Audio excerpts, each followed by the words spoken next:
The Battle of Armageddon happened in 1457 BC. What? Y'all think I'm just making stuff up? Quit playing with me. If the Battle of Armageddon happened before Jesus was ever born or the revelation thereof was ever written, how is there one yet to come? You know what followed the Battle of Armageddon in 1450 BC? Shortly thereafter, the Exodus. There is one pattern repeating in history, progressing the largest pattern as it goes. The largest pattern is the revelation of Jesus Christ. And I mean the end of this age that we've been in for 2,000 years now, probably be in for about another 1,000. And the beginning of a new age, the millennial reign of Jesus Christ. Our age will end with the Battle of Armageddon, written about in the Revelation. But if that's the pattern, the story repeating in history on all scales, small and large, as I say that it definitely is. The sun setting and rising again is the revelation of Jesus Christ, told on a daily 24-hour schedule. And it was evening and it was morning the first day. And so there is a battle symbolically linked to Armageddon, smaller version within the bigger version, about every 70 or 80 years or so, give or take. This is the story of the fourth turning. Every fourth generation gets an Armageddon-style event in their life. That's the pattern of spring, summer, fall, and winter. What happens next? You must be born again. Spring, summer, fall, and winter. What happens next? You must be born again. Spring, summer, fall. You see? That's a pattern of a year. That's a pattern of 70 or 80 years, give or take. Humans, having volition, do have a choice in how long it takes. How long do we resist? If we do well, as long as possible. But then inevitably, we must fight. There must be a war. The bigger the better if we are to save the economy and all that. So World War III is our own little Armageddon, not the big Armageddon. Our own personal, fun-sized Happy Meal. Oh, but it looks so much like Armageddon. Is there a reason for that? Yes, I've told you on repeat. One day the trumpets of God will actually blow. Symbolically, they're blowing right now for our generation. Smaller version of the story. How do we know where we are in the large story and the small story? Well, in the large story, I believe we're in the beginning of sorrows, the fourth seal of the apocalypse. Seals 1, 2, 3, and 4 busting over the past 2,000 years. There's time in between each of those. Constantine was the first horseman, the Cardinals were the second horseman, the Jesuits were the third horseman. Who's the fourth horseman? I don't know, is there a climate priest? I say after World War III, treaties will be signed, just like after World War II, there was treaties signed.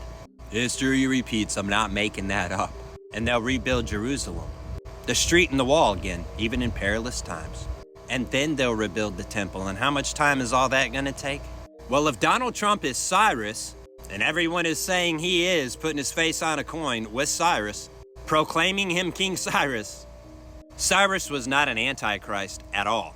He was somewhat more like a Moses, Pharaoh, let my people go. He freed the Jews from captivity in Babylon.